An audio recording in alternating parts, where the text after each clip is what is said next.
Bring it in. Bring that power ballad face in. This is a power ballad. Oh God, this song.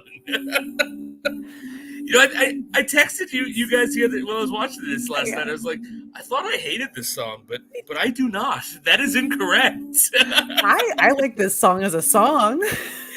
I mean, look, yes, as a song, 80s not, power ballad. Yeah. Let's not go crazy. It's not the best James Bond song there is, but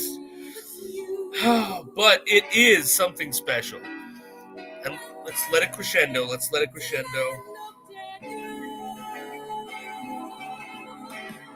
For your eyes only. That's right. I can't hit that. Oh man. Oh. All right. Yeah. So that is that. Ginny, how are you doing today? It's good to see you. Good to see you too. We missed last week. I missed you last week, but it's good to be back. Back with Bond. Back with Bond. Back with Bond. Back with our good friend Roger Moore. Sir Roger Moore. We're really like, we're going through it. We're going through it here. Like, this is no joke. Journey. It has been a journey. Like, I felt.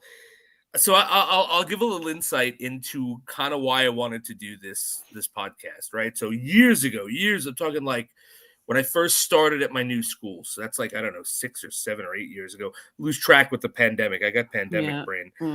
But I bought the box set on Blu-ray and I started going through them and watching them and just writing reviews of them, right? And I got all the way to Moonraker and then I gave up. Wow. Like I wrote and I covered Casino Royale, the one that broke Eddie. So like I even covered that. Like I covered a lot of like Bond stuff, like we're doing here. Kind of what we're covering here is what I was writing about. And Moonraker just made me go, oh, I think I'm done. I think I'm good with this. Too tired for this. Yeah. But it's nice to have you with me to push me forward. Yes. To get me into today's movie, which is For Your Eyes Only.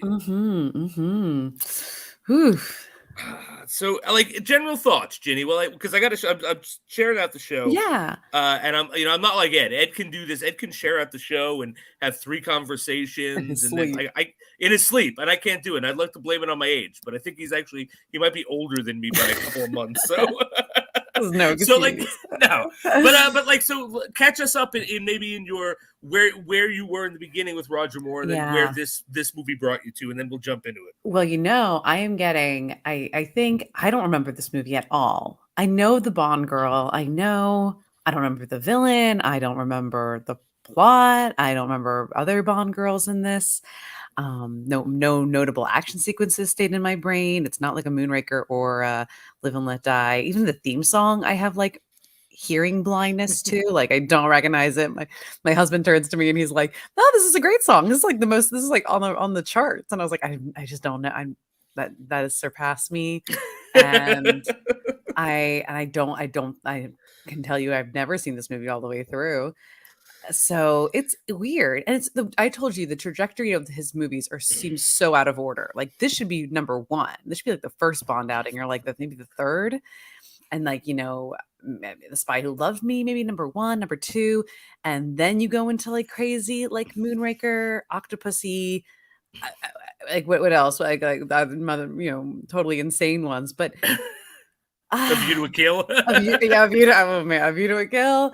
But I'm like, this movie kind of is like a nice little redeeming post Moonraker.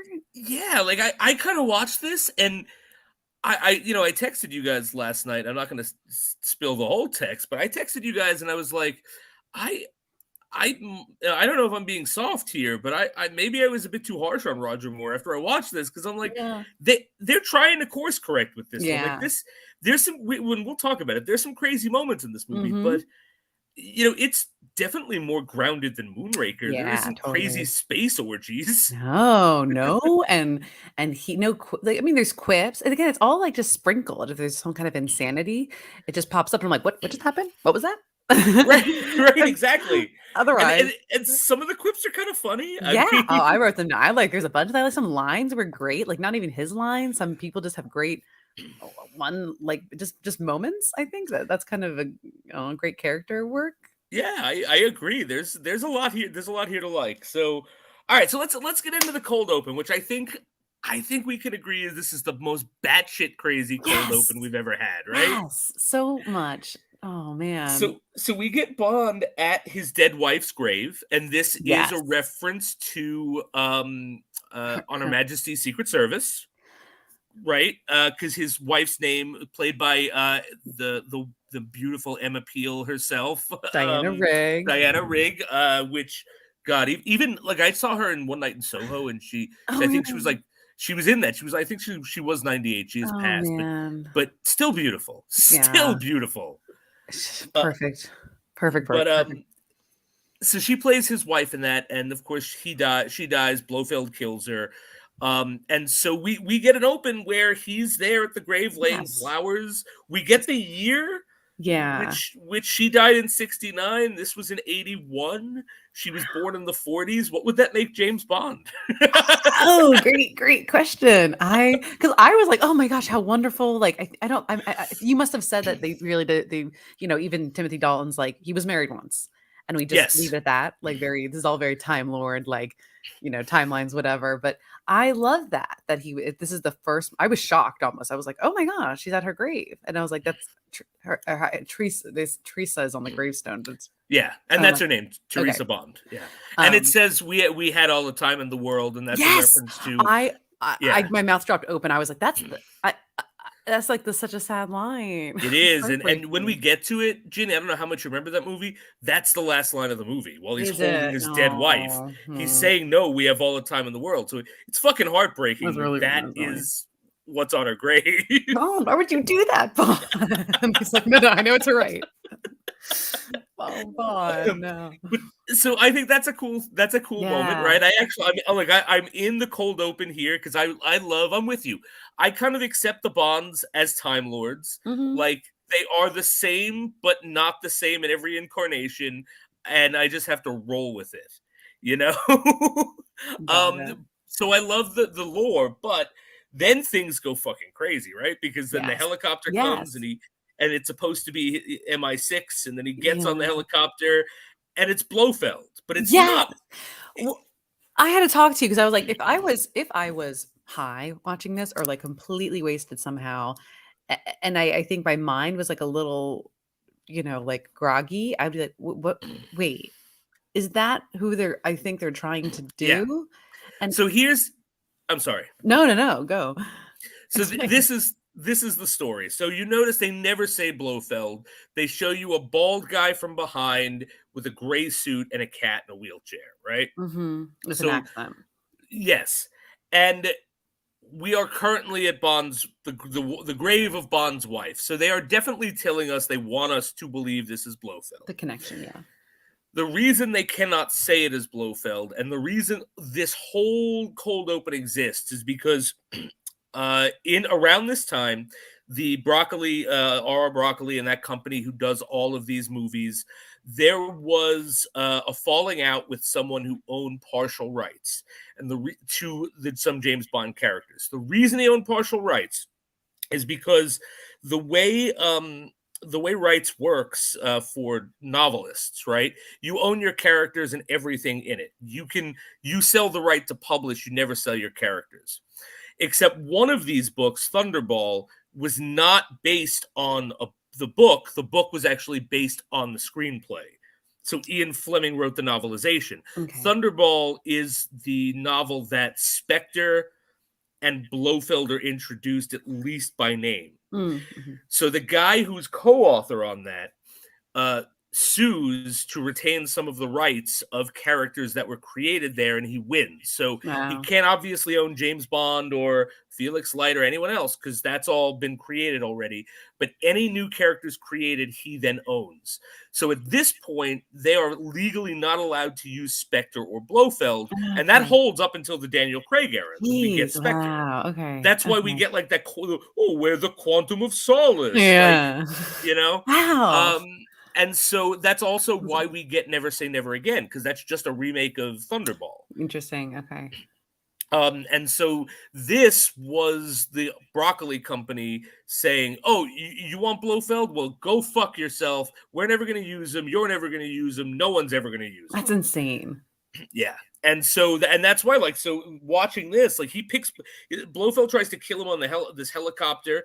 There's some really cool stunts where Bond has to get outside of the helicopter and then in the front, gains control, but then he straight up impales Blofeld's his Blofeld's like wheelchair on his helicopter, and Blofeld is begging for his life with the strangest. I don't know if you caught this, Jenny. The strangest deal. No, Mr. Bond, have mercy. I'll buy you a delicatessen. Yes, I was like, this is a joke. And then Bond goes, "See you in hell, Blofeld," and drops him down. Drops him down like a chimney shaft, a smokestack. He kept saying, "Put me down, put me down." I was like, "He's gonna put you down. He's gonna drop you." It's like that scene in Dark Knight, right? Be careful your words, Dark Knight. Literally, it is so weird. He's like in the cat's there, and it's like a parody. It's like a parody. You know, it does feel it 100% feels like a parody, which is why I think that's why I forget this movie, because I do this movie is like, I think I enjoyed it. I think this is like a top tier mid-level Bond movie. Yeah, agreed. You know, but this, man, I've seen this movie 6 times. It's amnesia to me. I never remember. Yeah. The only thing I ever remember is this batshit crazy opening, which I really don't like. It's an open, and it is an opening. But then it just, but that's like a new example. Maybe it's the biggest crazy segment of the movie. But there's more crazies that get dropped in. Yeah, there are sprinkles of crazy, right? But I think this is a whole ladle full of crazy. Yeah. And the way to open it, I was like, oh my gosh, what is the rest of the movie going to be like? And then it's fine. Right. And it has nothing to do with this. Right. Nothing to do with that was crazy.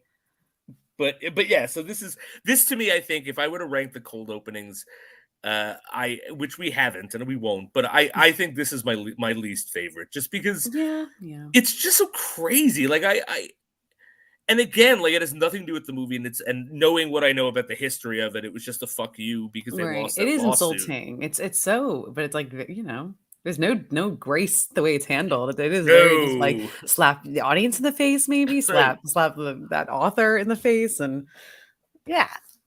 Yeah, but yeah, so I mean, you know, crazy about it. I mean, and I think it's important to note that we get certain allusions to On Her Majesty's Secret Service in No Time to Die. Like, they pull that riff of that we have all the time in the world, twice musically.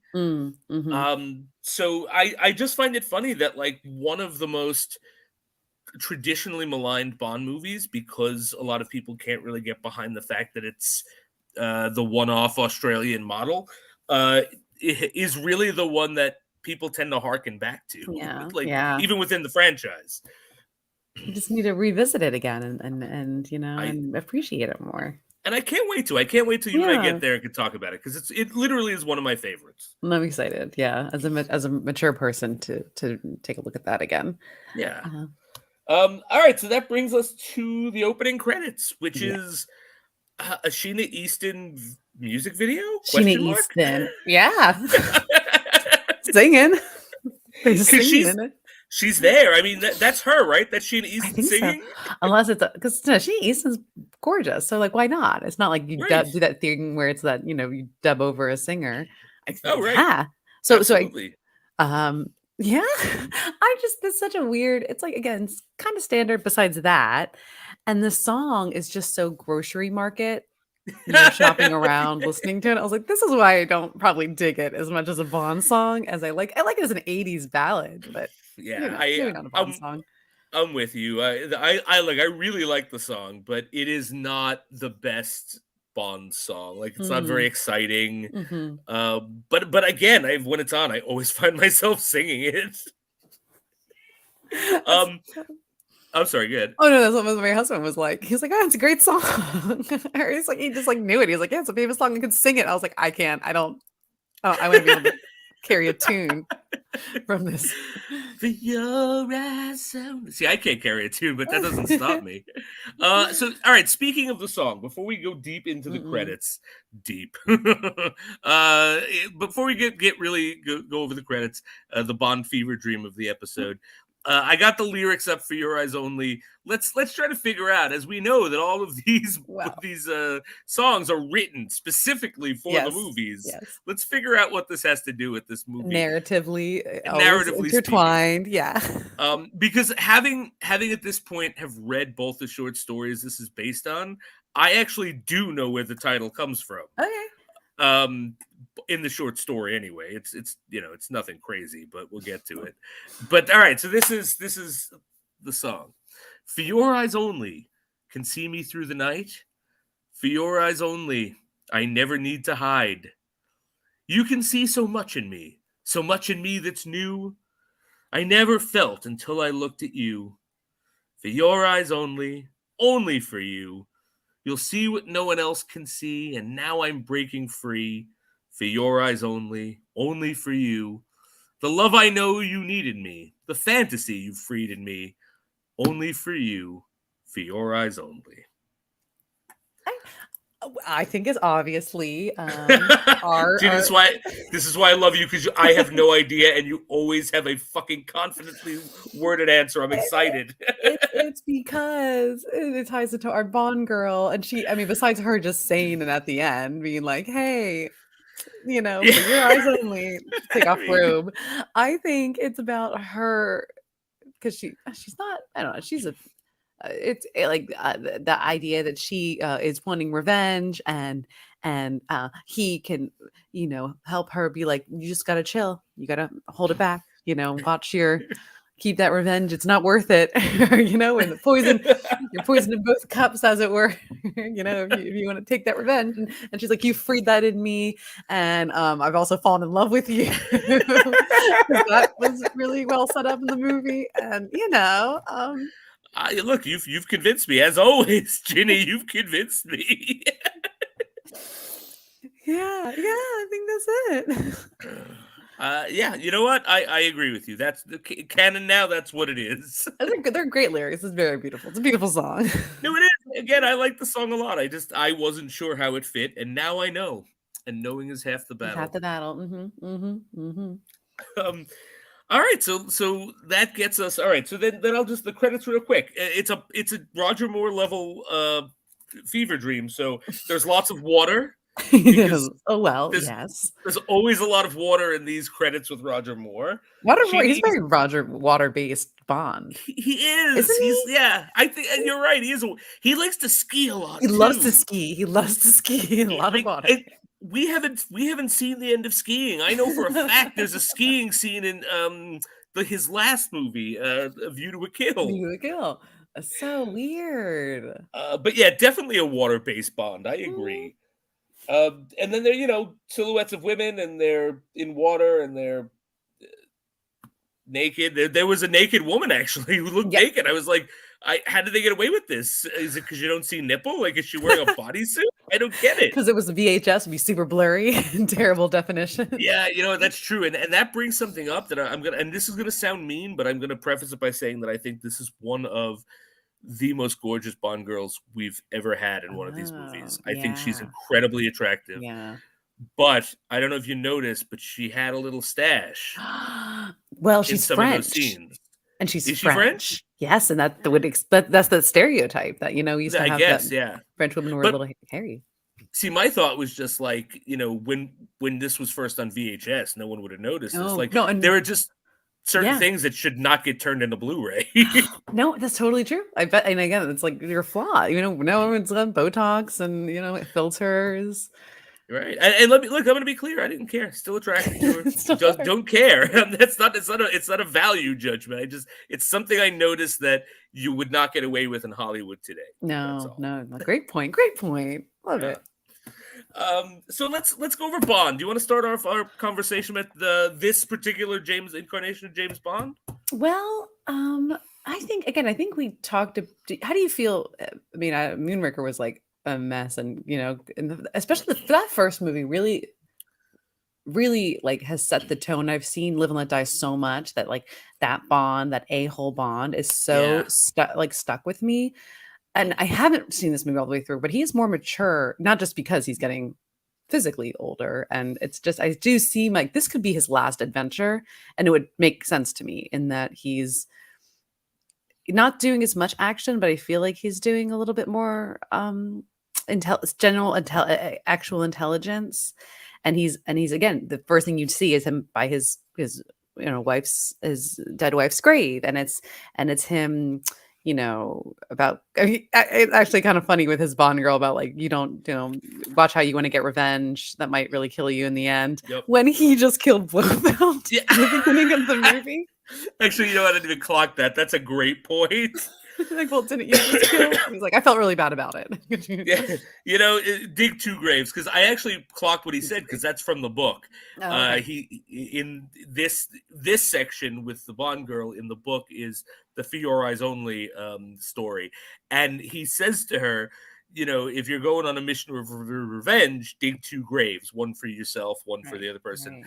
Right. And so that's why I clocked it that it was in this. But you're right. He's giving that speech, and like not an hour ago, he was dropping Blofeld down a chimney stack while the guy begged him and offered to give him a delicatessen. Making puns.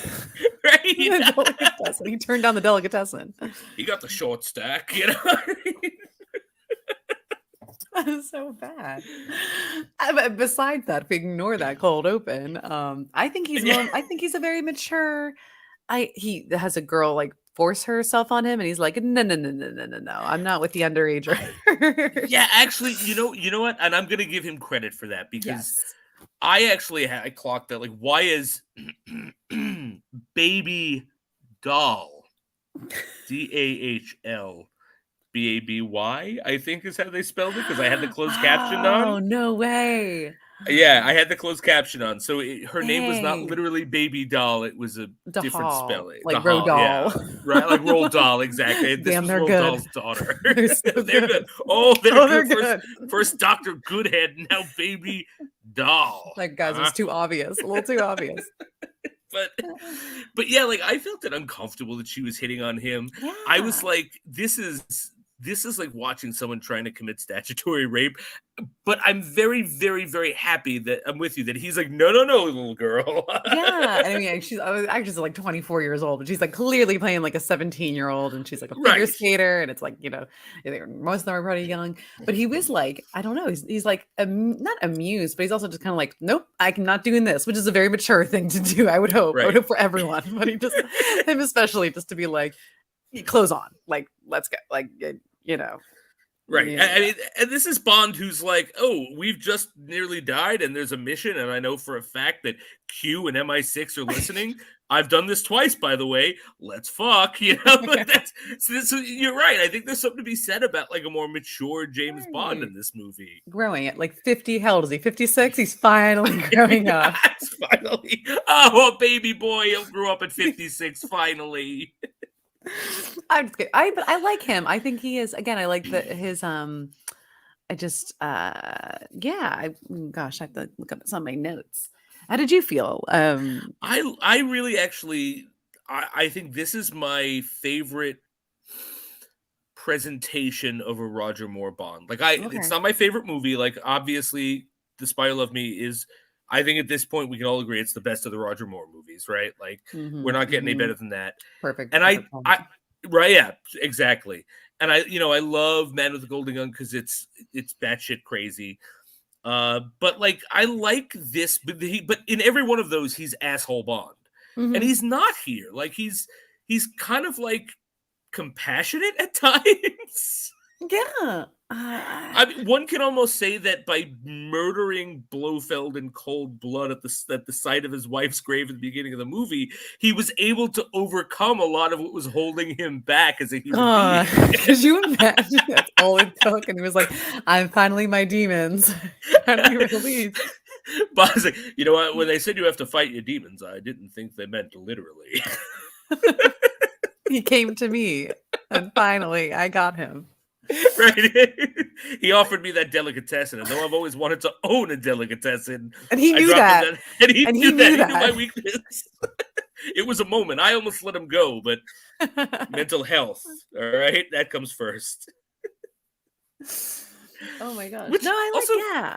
couldn't Bond just buy a delicatessen? I mean, he's got MI6 money. Has he? Oh, there's no time. He's always working. Yeah, you gotta work to keep that money, you know? That's a good point. Who would run that? Who would run the delicatessen, Jason? You know what I mean? Actually, you know what I just pictured? I just pictured, like, you know how when a show like goes off the air and then gets revamped into a new situation, right? It's like James Bond, the delicatessen years, and it's like M is the boss of the delicatessen and Q is the meat cutter. Now pay attention, 007. I'm going to show you how to cut this roast beef. Well, you know what? You know what you do is you end the movie with him, because if this is his final movie in my mind, it was like, we could just cut off here and this should be fine. He gets the delicatessen at the end, but it's also a fusion Greek restaurant with this Bond girl. That's good. That's great, right? Oh, that's perfect. That actually, I want to see that now. I would much rather see that than Octopussy. Oh, that's next. Okay, that's next. But yeah, so that's my take. I like this James Bond a lot. Yeah. I thought he was more seasoned. He actually did some actual spying. Yeah, I more, yeah, and always lots of jet setting. I feel like this Roger Moore is really makes me want to actually travel. But then also, and no one-liners, not really. Yeah, there's one or two, but like, some of the one-liners, like in the other movies, it's so egregious. Like, dude, who are you making these quips to? Yeah. But like, none of them really jumped out. I'm sure there was one or two, but none of them jumped out.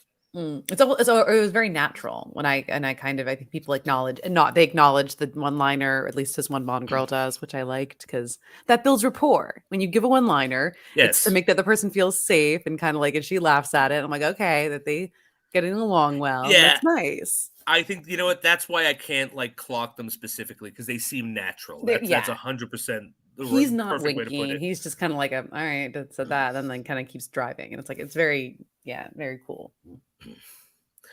But yeah, so the setup of the movie, right? There's the MacGuffin of this movie is that arc thing. The it's pretty much something that allows you to. It's a code breaker, right? Yeah. It's a code breaker that someone sunk a British ship that had this code breaker on it.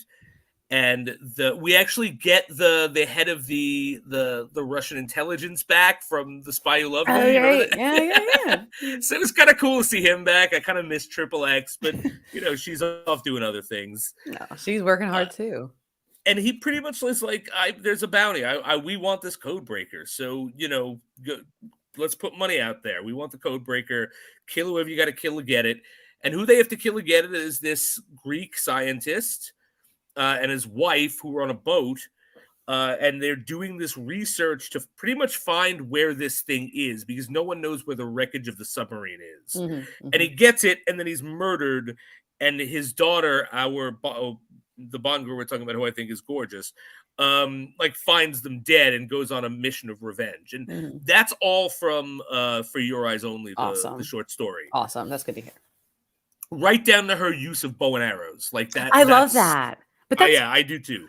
Talking about Greek. Is she Greek in the story or no? That's the thing. No, she's not. So in the story, the reason they're killed it's not because of anything they're doing. They own a really nice, expensive piece of property in Jamaica, and there is a Cuban crime boss who wants it, and they won't sell, so he murders them.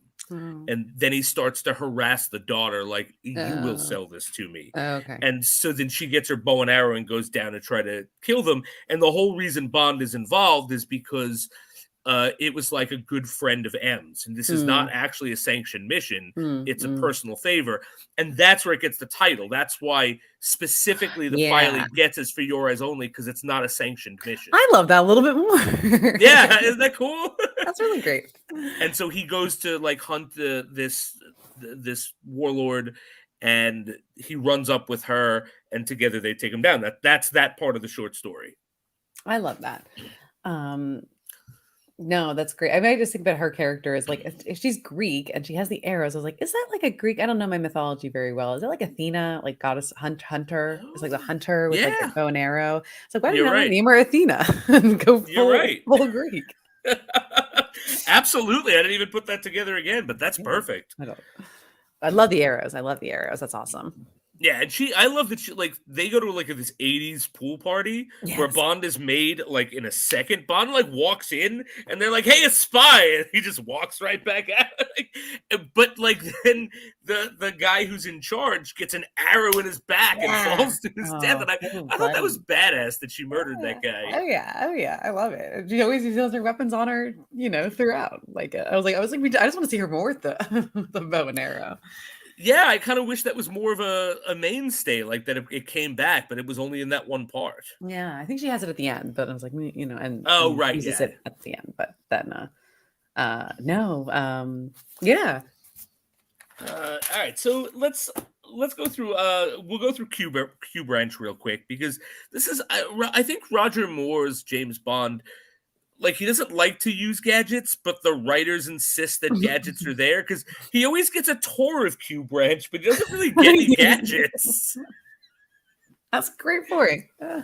I mean, so like here's what we've seen Q Branch. So they're walking through, and there's a guy in an arm cast, and then he presses a button, and the arm cast like power shots that way and destroys something. And then there's the oh yeah, the umbrella that kills its owner when it gets, and that was actually that was where we get a quip. Yes, because he says like that seems cutting edge, and Q was like, "Oh, pay attention, Domino." And that's great. And those are quips so good when it's irritating Q. I think it's always natural. Because I buy that this James Bond is such an asshole to his colleagues, especially Q, that he would specifically make quips to piss him off. Yes. Totally. They have the most contentious relationship. They're like they have my favorite Bond Q relationship. Dynamic. Like because him and Pierce, they like each other, and he loves Timothy Dalton. Yes, they're buds. They're best friends. He goes rogue with him in that movie. Yeah. And there's definitely mutual respect between him and Sean Connery because they were the same age when they started filming. Like Bond stays the same age, and Q just keeps getting older. That's what I love about these cues. They get older while I stay the same age. Now pay attention, Matthew McConaughey. All right.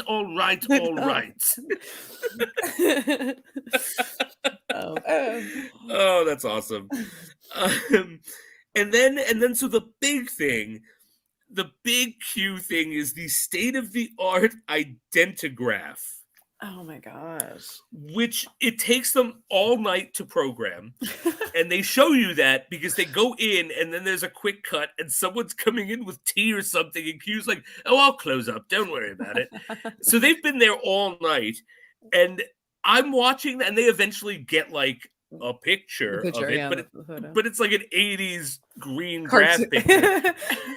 That's technology in the 80s for you, though. That's like computers. That's like IBM. 100%. And I'm not crapping on the technology. I'm just saying, wouldn't it have been easier and quicker to get a sketch artist? Yes. Well, yeah. There's no time to experiment. I was going to be like, well, they were using this as an opportunity to, get an accurate depiction. But like, it's not like this thing printed out. Like, we didn't see it print out a picture of it afterward. Like, what we saw, it was just green lines in a black space. Like there's no way you could go, "Oh yes, that's Ginny," obviously. The pale skin or like the dark eyes. Like it's all kind of like it's like an etch-a-sketch. It's like that's exactly it. A computer etch-a-sketch. And that's really the big Q Branch thing we get. That's it. Oh, and we get his car, which blows up. Yeah, and really quick. Really quick. Pretty awesome. I actually kind of love that because him and Melina. It's him and Melina. Melina. And like the goons like break the window as they're getting in the car and it explodes and kills them all. And he just goes, "Well, I hope you have a car." Which I like that. That not a quip, but really clever. No, just a natural in the moment. Be like, we got to get out of here. It's so good. Great shot. I love that was shocking. I was like, it just smashed. And then as soon as it smashed, the beautiful explosion of lots of explosions, so many explosions. Well, yeah, and I have to say that this is a really nice looking movie. Like, I I think think so. the explosions look good, the stunts look really good, and the locations are beautiful. Beautiful. The Greece. I want to go to Greece so bad. There was Oh, the sunset, and they're on the balcony, and it's like stunning. we went with my in-laws because, before the world ended and we all got sent home to our rooms for 2 years.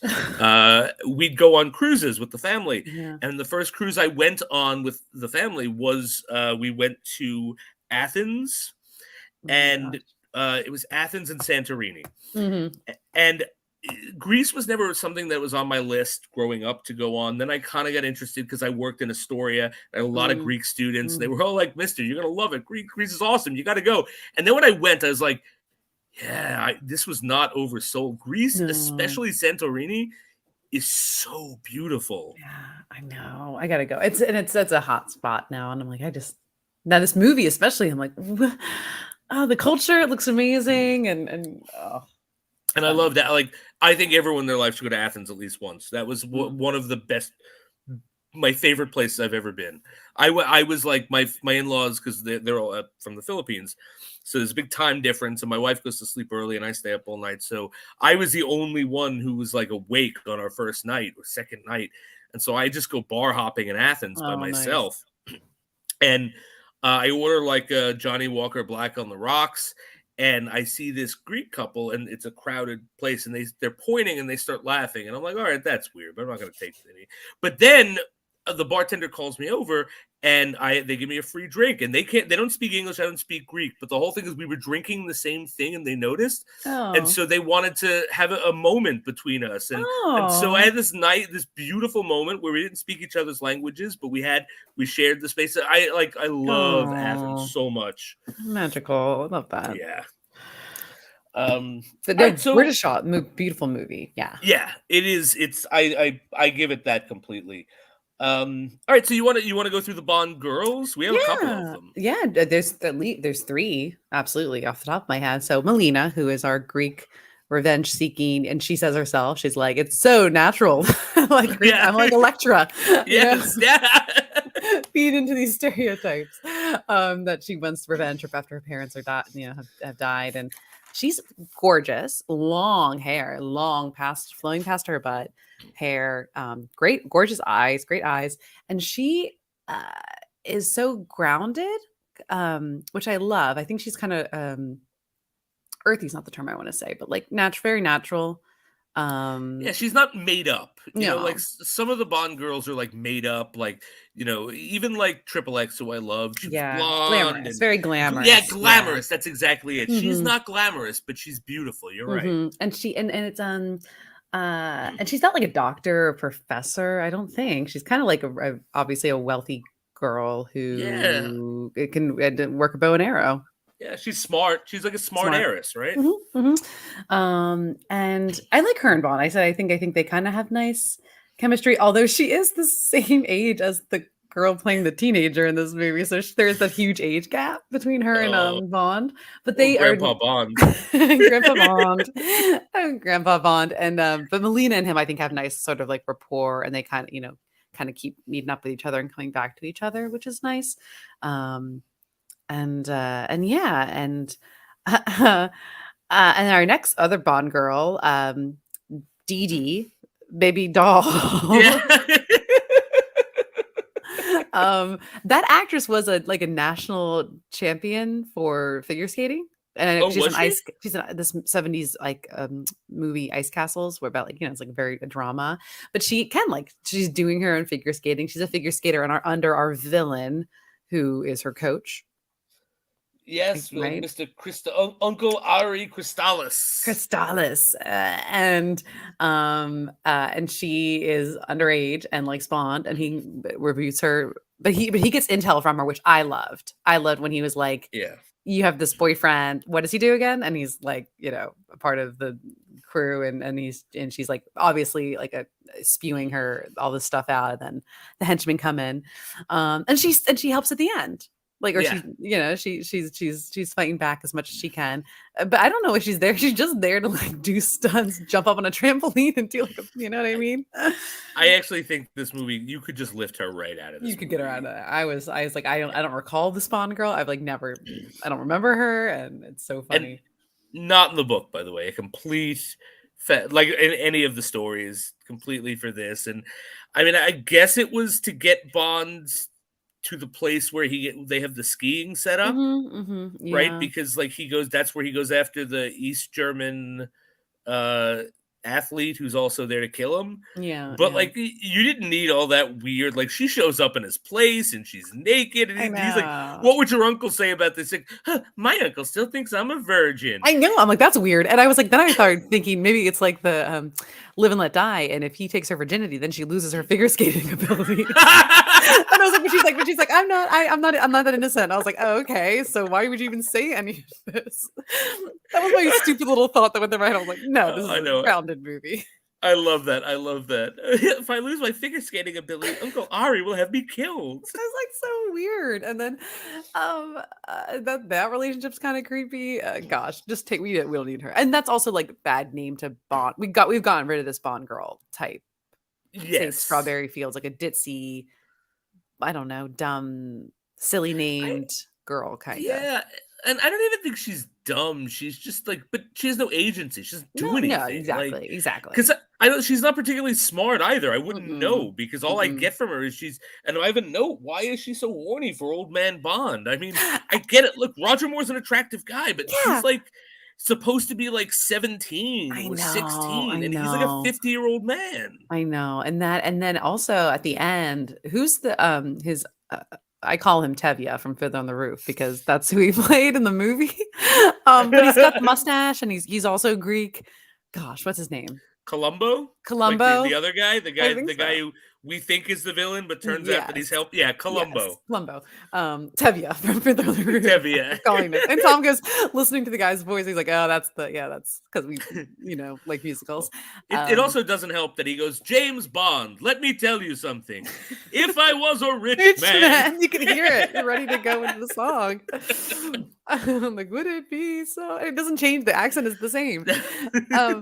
So she like hits on him at the end too, or he's like, oh, you got this guy kind of, because she's like helping his wound. I was like, right. Because she's also looking like the whole thing is like her uncle. It's not her uncle. It's like, I don't know, like he owns her contract. He sponsors her. Like he's her sugar daddy without the sex, I guess. I mean, I don't understand how their relationship works.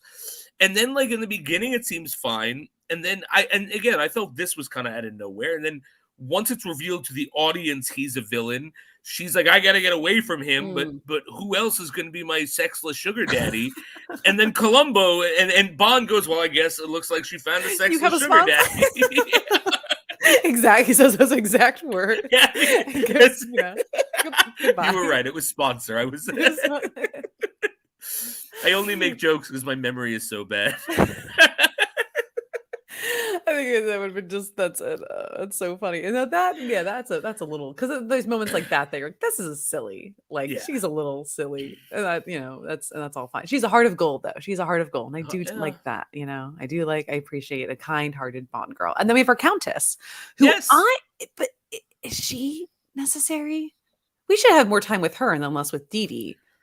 I mean, yeah, that's where the focus should be on, because she's short-lived. She's the East German, right? Or she's German. We don't know if she's East German.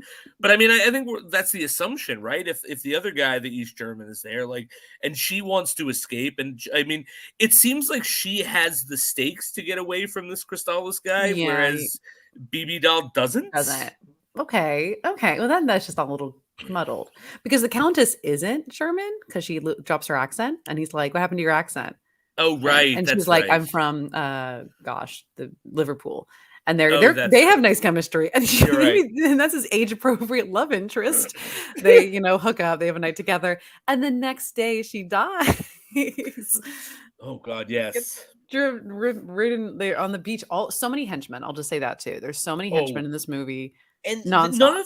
none of them, like, I had because usually, like, when I talk about the villain, I've got, like, "All right, this is the villain, this is the plot, these are the henchmen," and this is, like, this movie's lacking henchmen and doesn't have a strong villain, in my opinion. No, no.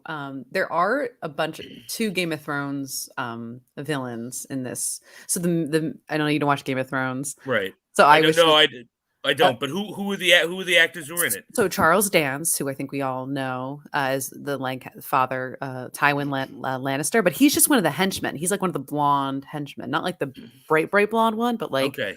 one of the ones in like on the motorcycle chasing after Okay. him. And then I don't think he's like lines really, but he's like Charles Dance, who's like in Last Action Hero and Wait, is you he the know. guy with the eye, the villain in The Yeah, Last Action? yeah, Oh, yeah, I that's love him. that I guy! know, and he's in this, and I was like, I was shocked. I was like, oh my god, that's Charles Dance. And then the main villain is Grandmaster Pycelle, who's like this priest who's very villainous in Game of Thrones, and he looks Chris great. And he, yeah, Crystallis is the vil yes, is is in in Game of Game of Thrones. Thrones? Oh, He's very wow. old. He's so old in Game of Thrones. So he's like playing it up like crazy. But he's also in Indiana Jones, right? Last Crusade. Yes. Yes, he is. Yeah, but, like, Last Crusade was, like, 1990. Game of Thrones is, like, Yeah, mid-aughts, right? Late yeah. aughts. He's very What wasn't Diana Rigg also briefly in Game of Mhm. Thrones? Oh, she's in a lot of Game of Thrones, yeah. You see, that's probably what's gonna get me to watch it. She's That's it. great, and you'll love it. You'll just enjoy her, and she's just when she showed up, it was like everyone cheered. She won all the Emmys. You know, once my my watching schedule slows down because they just axed a whole bunch of CW shows, which we'll Oh, be covering yeah. that on Wednesday for Yeah. anyone who listens to both. So I will have less to watch going forward. So maybe I can get into that show. You know, you're gonna start to like it. I don't know. I don't know how it's aged. I don't know. No, but I have an uncanny ability to watch things in the like in a Mindset. lens, yeah, Yes, of yeah. like this is when it is. So like That's I've been watching Night Court recently, right? Because I love Night Court as a kid. I found it, and there was an episode where there was some really terrible like trans jokes, oh my like god, transphobic wow. jokes. And I'm like, you know what? That's not cool. But I'm not gonna like. I can't say that this show is terrible. It should be canceled because it's transphobic. Because it's like that was kind of like that was what humor was. It's not cool. Right. It's not right. Right. But like you can't burn something at the stake for Mm, something it did 40 years no, ago. no, I know. But no, Game of Thrones is so yeah, give it a go. You know? Yeah, so I should check it out. All right, so then I did you have another Bond girl? You said we had three. Did we 3. get to the third one? I mean, Or was who's the Countess the third one? Countess is the 3rd one, and Okay, then all yeah. right. So There's the villains then, we have like the henchman who I actually didn't get his name, but he's the guy from like the Swedish guy yeah, it or was super blonde. Isn't he super blonde? yeah, Yeah, the it's super very blonde strange. and the glasses, and he's always Yes, around. yes, that dude, and that guy's been in stuff too. Patty Lips, very strange face. He's like a very Yes, chiseled and kind of guy. I actually think that was a missed opportunity because that guy was interesting looking and Yes, yeah. had some interesting acting choices, but he really had nothing to do in this movie. Mhm, mhm. Like the only reason he exists, I think, is to marry what happens at the 80s pool party to Crystallis, Mhm, mhm. which is literally joining both these books because all that stuff, the Greek stuff in Crystallis and Columbo and the switch about who's a good guy and who's a bad guy, that is from another short story called Risico. Okay, Which is that's a short story? yeah, which Yeah. is also from For Your Eyes Only. This is also the compilation that gave us Quantum of Solace. That's not anything to do with Quantum of Solace. No, not at all. But yeah, but so he doesn't really have much to do. And then I think Crystallis is fine, except like he's only revealed as the villain the last like I don't know half an hour of the movie. I kind of like that though. I like a fake out. Yeah, I mean, I really like Columbo. I think Love Columbo him. he Love was him. great. I love like when he gives Bond the gun. He's like, "Ah, let's have some drinks," and Bond's like, "I'm not gonna have a drink with you. You tried to kill me. I don't trust you." He's like, "All right," and he grabs the gun. He points it at him, and he's like, "I think you'll need this drink." They're good. He's so good. I just love it. I was like, what a character, and I'm happy he didn't die because that would have been devastating. That would have been horrible because he's my favorite character in this movie. He's so cool. I thought he was gonna be the villain because I saw his name in the credits, and I was like, oh, I guess I just don't remember him. And then, but yeah, the main real villain is like He's so good. He's very, villainesque, but he's boring. Right. Yeah, Not memorable. Not memorable. That's what it is. Yeah, because I'm not gonna say he's like his acting was great. What he did was Sinister. He's fine. He was sinister. very sinister, yeah. And his whole plot is he's the one who was hired secretly to get the cipher. Betray, yeah. And to betray James Bond because he's supposed to be Bond's contact. Mm-hmm. And so he puts Bond on Columbo because Columbo's like just someone he wants dead. Mm-hmm. And so his whole plan is to make Bond kill Columbo while he smuggles the MacGuffin off to the Soviets. And Bond, flashy. It's just no, and I guess that's the thing. It's like when you come off of The Spy Who Loved Me, which is like, we're gonna destroy the world with water, and you come off Moonraker, space orgies, and you come off The Spy Who, you come off The Man with the Golden Gun, Christopher fucking Lee. It's like, and then it's like, it's this Greek guy. Okay, who? Stavros, the fame. Not Stavros. What's the name? See, I don't even bow with the no. Yeah, right. Look, this movie is 007 Memory Eraser. Crystalis. Crystalis. Of course. Of course. Hey, Crystalis. But I mean, I think what they're doing is it's not memorable. It's good. It's more grounded, which I think was smart. Like watching this plot right after watching Moonraker, I'd take this plot over the plot of Moonraker any day because this makes sense, even if it's a bit boring or just maybe underwhelming. I'm not bored. I'm just underwhelmed. A little. To me, a little like messy. Like there's just some like things that like just clean it up a little bit. Like cut some ladies out. Tighten it up. Need to tighten it up. It's not as seamless as The Spy Who Loved Me, but that's what you compared. That's what I'll compare everything to. Right, because it's just such a great movie. Mm-hmm.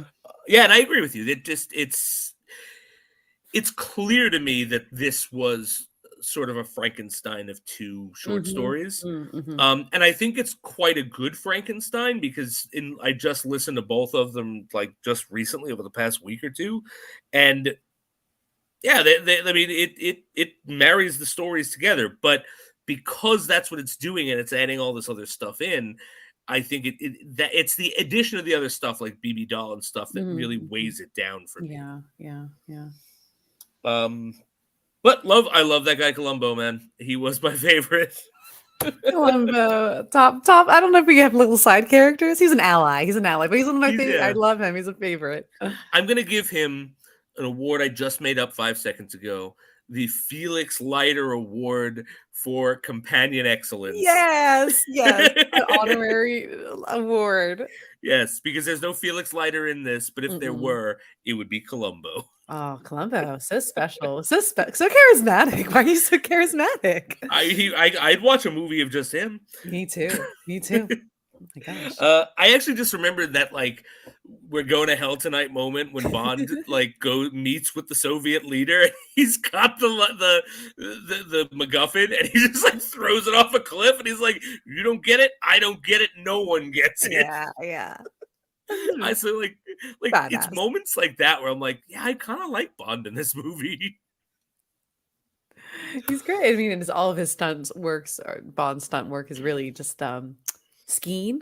The ski scenes are awesome, but he's just covered up, so you don't have to worry about like no one needs to know it's not Roger Moore. Nah, that's not Roger Moore. But I kind of like who does Roger Moore like to ski, or were the writers at this time just like, hey everyone, we got to get all the skiing in? Because this is like there are 2 ski scenes in this movie separate. Plus, there's going to be one which is horrifically memorable in the View to a Kill. Mm-hmm. Plus, we had one in The Spy Who Loved Me, right? Yes. And then Pierce loves to ski too. Pierce loves to ski. Pierce, yeah, but see when they do it with Pierce, it's more for me. It's more like it's a nod. James Bond likes to ski, but like knowing. Right, but like where'd it come from? Like knowing what we do about how they kind of let Roger Moore make some choices about the character.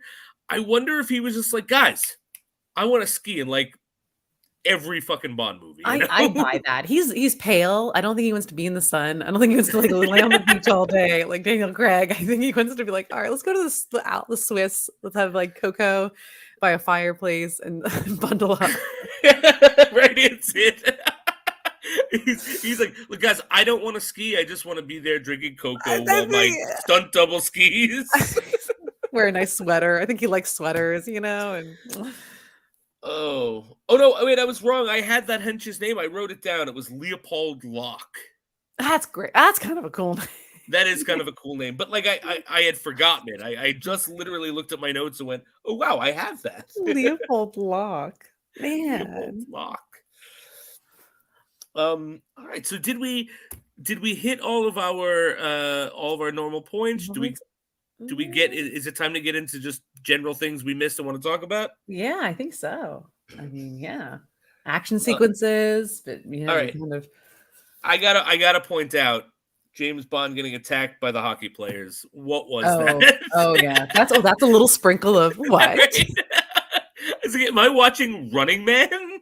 It's appropriate because they're in an ice arena with sports. They are. But it's like, but did these guys get ready in hockey gear and geared up? And like, how long were they standing there waiting for James? Because James Bond isn't like, he doesn't mean to go there. He winds up there accidentally, like running away right in one of the many ski chases. What year is this? This is 81. 81. It was put out in 81. So when did like the miracle thing happen? Like, was hockey kind of a big deal? Did people like, was it a hot button? I don't know. I've never been a sports guy. I mean, if Ed were here and not out watching hockey, he'd be able to answer that question. He could answer this hockey question that I have. If you weren't such a big fan of hockey, you'd be able to answer my hockey question. I hope he hears that. I hope he hears that. That's a little weird moment. What's a weirdly weird moment? I don't know. Maybe I'm just dumb. What was with when they're underwater? There's that huge underwater. That's a big, like, one of the big sequences, and they're in suits, and then the thing comes out. One of the henchmen in the Tom called the BioShock outfit, because it's like what is it? It's a suit. It's a very clunky suit. It's that's an actual thing. It's like it's like a scuba suit, like not a scuba diving like gear, but like it's like a suit that you wear that you literally can walk on. And I'm sure like do work but it was so, because they're in like just normal scuba diving outfits, and the thing comes out, it's so clunky, there's no music, everyone's moving so slow, and he just slowly bonks Bond on the head, and he kind of goes off, and he lifts the girl out. It's so weird. Then he blows up. That's what I in my notes put as the underwater Greek excavation scene. Yeah, because that's when they're looking for like the MacGuffin, right? Mm-hmm. They're dusting and yeah. I just thought that was funny because I was like, I've never seen that before, and I was like, this is very strange and it's very awkward. It's all awkward. Yeah, no, it is for sure. I actually wanted to bring up Q in the priest confessional. Disguise. Yes. You're like, Why does like Q's the real spy? Q is actually in disguises, using different names, adopting different personas. James Bond just walks into places with his dick swinging in the wind going, I'm 007 James Bond, sleep with me. I think that's Q's origin story, right? He was trying to be like a spy at some point, and then now he just hates his guy so much that he's like, I'm gonna do one step better than you. I'll show you who's a spy. Now pay attention, 007. I can't stand you. I should have been 007Q. I can do accents. I trained at RADA. I am a classically trained actor, 007. Oh my gosh, that was so cute. Yeah, I love that. Like, I just like Q in a priest confessional. What? But it works. But I'm not even counting that as one of the crazy moments. It works. No, that was that's who we know him. We know Q. We know him. What was another? Well, I don't know. Top of the very end. So him and his Bond girl are obviously celebrating. They get to be together, And she's like, for your eyes only, I'm going to go skinny dipping. And they do that. And they're like, well, Bond, we have to get you on the phone, right? Em and the team are back. What's going on? They're like, the prime minister wants to speak to you. Yeah. And the prime minister at the time is Margaret Thatcher. So who did I like double ticked. I was like, is that a Margaret Thatcher look-alike? Did it look like Margaret Yes, Thatcher? Exactly like Margaret Thatcher. I actually embarrassingly don't know what Margaret Thatcher looks like. I always just think of the Queen Mother when I think of Margaret Thatcher. not off. It's like, oh my gosh, Meryl Streep played her. So she looks a little like Meryl Streep, and Gillian Anderson played her on The Crown, and she was conservative, but she was the first female like prime minister, which is like, gosh, America doesn't have a female president, and what the heck, how did that happen? Yeah, right. But it's so like a little bit of a, like, I don't know, an insult to Margaret Thatcher. I'm sure it was like a jab at her. They'd be like, you're gonna talk to a parrot, Margaret Thatcher, ha ha ha ha, and don't you look silly? Yeah, that's such a weird moment. Like, keep talking, and he puts the it's actually, that's Q Branch. You know what? I missed that one. It's a Seiko radio. Seiko, is that how you say it? Yeah. So a Seiko two-way radio where you can talk through it, and he just puts it in front of the parrot, and he goes and he gets down with Lolita, and the parrot just keeps repeating things, and I think like they all just think it's Bond. They don't really realize that it's a parrot. Well, you can't doesn't have an accent. They're like, Bond, what are you doing, Bond? And it's clearly a parrot. Bond wants a cracker. Oh, pay attention, 007. The Prime Minister's not giving you crackers here. Grow up, bro. Grow up, parrot. I mean, 007. That was funny. I was like, because I was ready for the movie to be over, and that happened. I was like, wow, what a little silly thing to happen. Yeah, that is a very silly thing. I'm glad you brought it back there, because that was on the other side of my notes. I almost forgot to bring that up. Open the movie silly. I mean, kind of, but that, because that great thing was great. It's just the whole Blofeld thing was insane, and then little twist with Margaret Thatcher. I don't know why. Look, I'll tell you something though. I'd much rather take this ending than, and I cannot believe, because I meant to talk about it on the show last time we did the show, than it ending with the second worst line of any James Bond movie. What is he doing? He's attempting re-entry. Yes. Like, how did we not talk for 20 minutes about how shitty that last line was? Because that's what you think. That's what, like, if you were raised on James Bond movies, kind of like I was, like, you always expected a pun like that to happen, like the Christmas Jones joke, the like that line. It was like they're so bad. We didn't have that though. That's good. We didn't. That's what I'm saying. This is just a parrot. They're having sex in the background. No one's watching them and talking about it and commenting on it. No. Oh yeah, no, that was let's see, is there anything else? Like the hockey players were big. Of course we did the skiing. I think that's my notes. I think I've gone through everything I wanted to touch on. Motorcycles going through the snow. I was watching with my husband, and we both kind of kept going like, those ski scenes are really awesome, and not just boring, just like crashing through decks, like clear action, The motorcycle stuff was really awesome. One guy throws the motorcycle at Bond at one point. That was pretty cool. I was into it.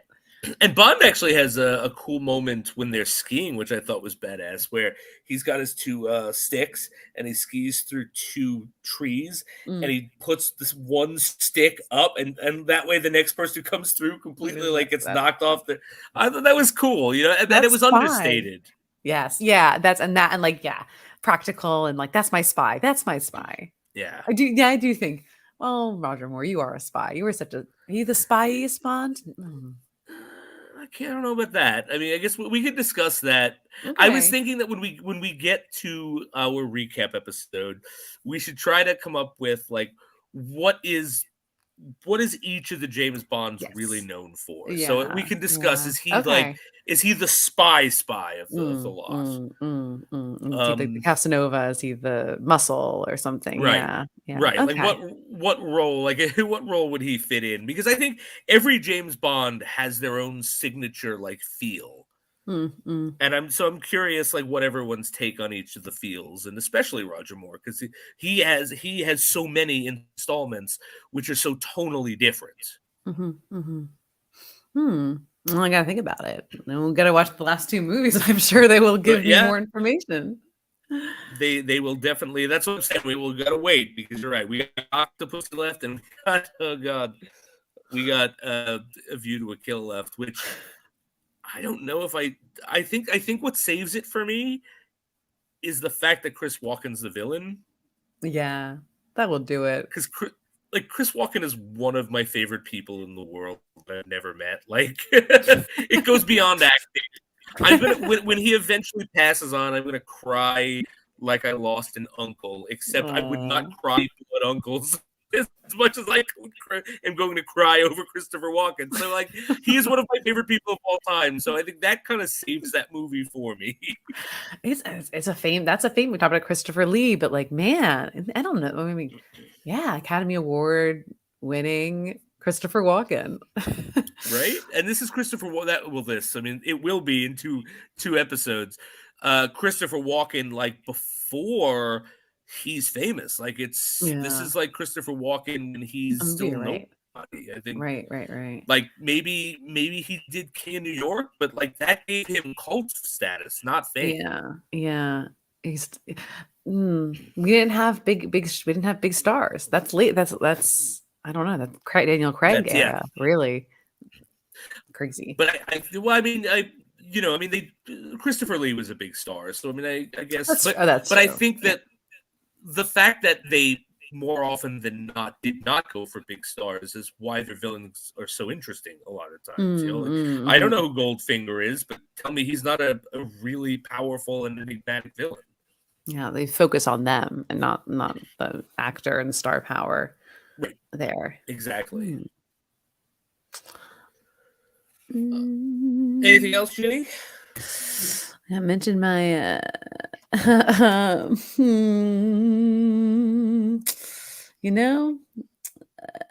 that's really it for me. No, I dig it. Yeah, I was shocked that we came back to some groundedness and realism. Yeah, I wasn't expecting this because again, I'll forget about this movie as soon as we're done talking about it because that always happens. But sure. While I'm remembering it, I enjoyed it. Yes, that's a great thing to say. There's a lot of facial blindness, music blindness, plot blindness to me in this, and I don't know if that'll stick. It's a Greek one. Jenny, overall, it's the Greek one. That's how I'm going to remember it for now. It's the Greek one. So, Jenny, overall, do you? No, there's nothing offending. I love the Greeks. We love them. We just talked about how much Greece is beautiful. The people of Greece. I did, and how I loved all of my students who were from Greece when I taught them in Bryant's high school. Yes. But Ginny, overall, do you think this was a successful outing in the Roger Moore era, or do you think this was like a thumbs down, like not so successful? I say it's a success, but like.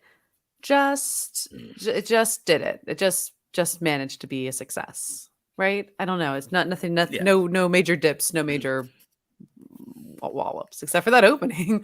That opening was like, whoo! We could have just quickly brought it back. Whoo!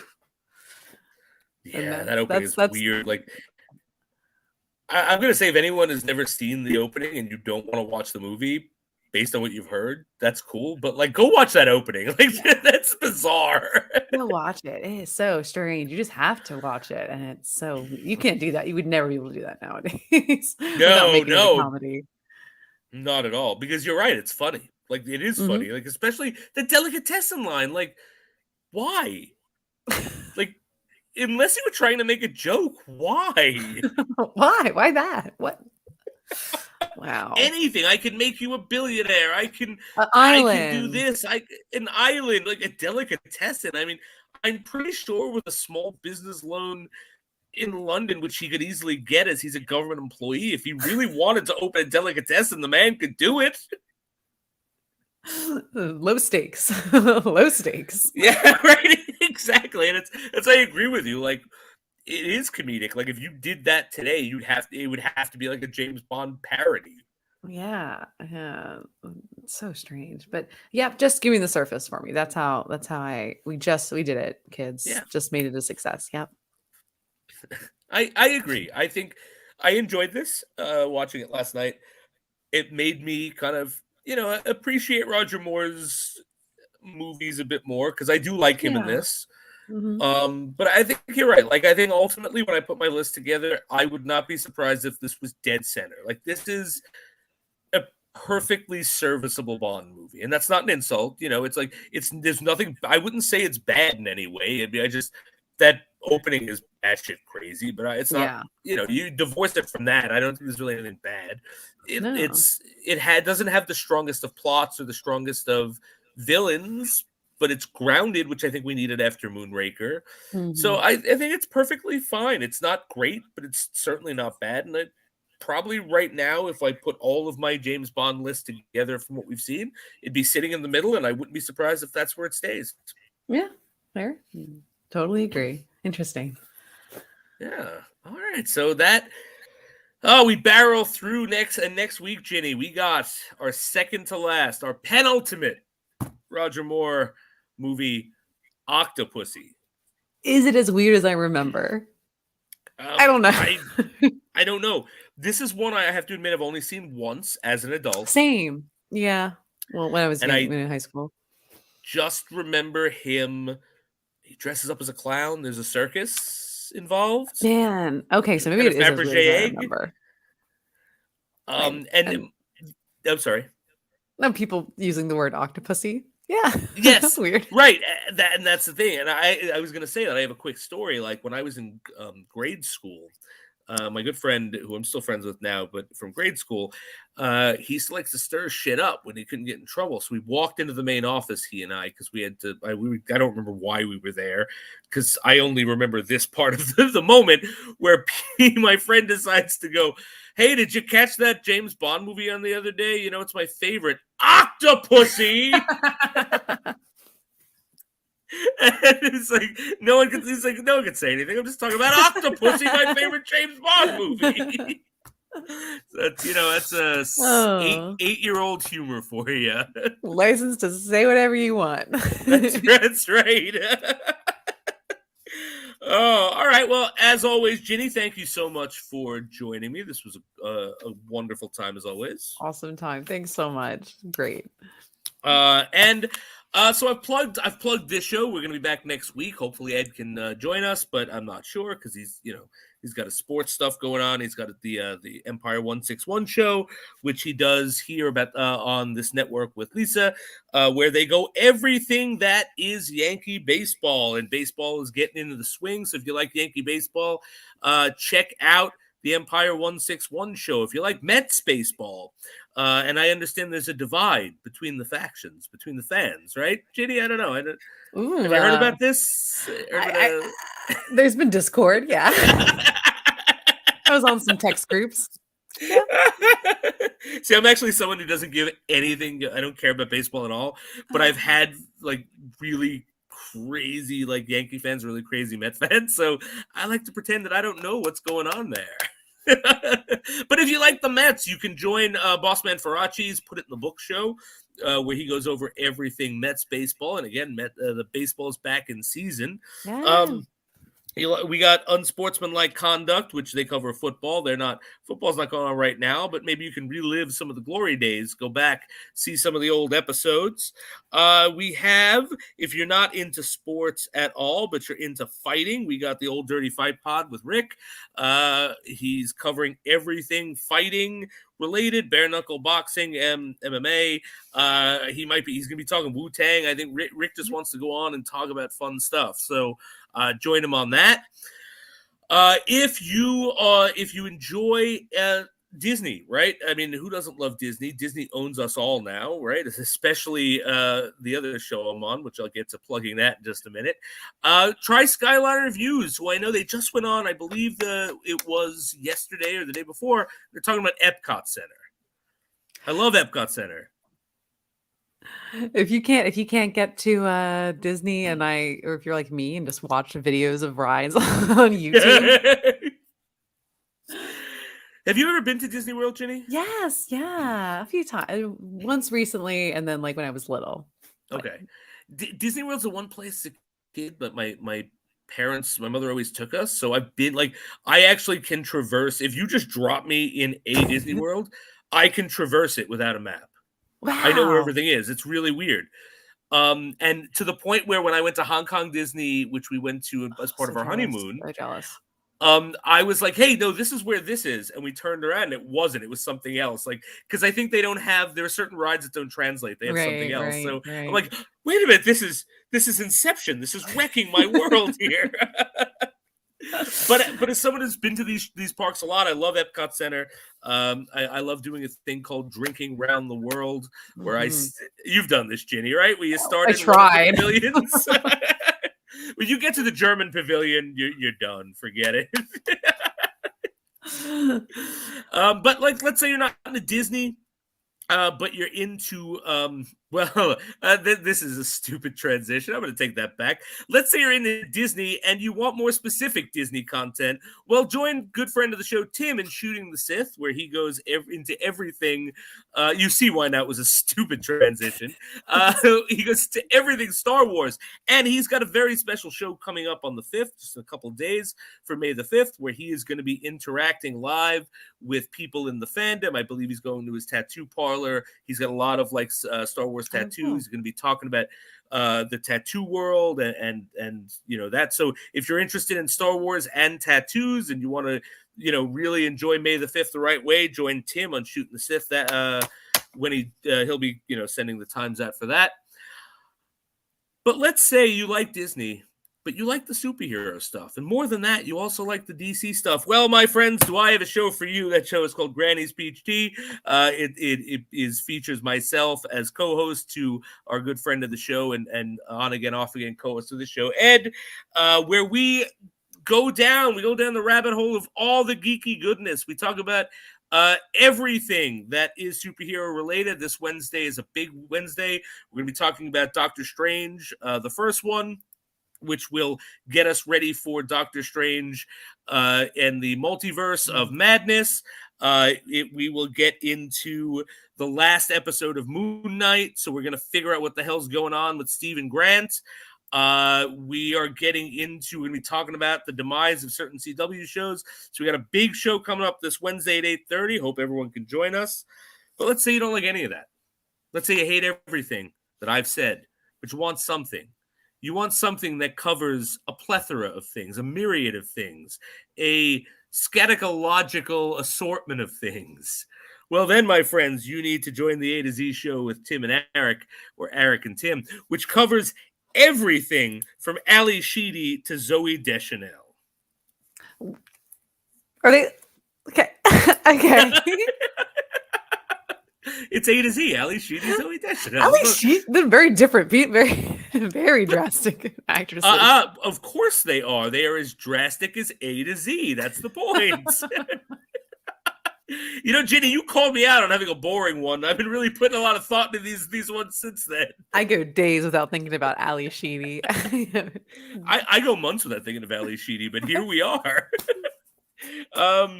All right, well, then that is it for us. Ginny, as always, thanks for joining us. Thank you, everyone who has joined us, whether you found us live or in Memorex, on the site, on YouTube, wherever you found us. Thank you so much. See you next week. Bye.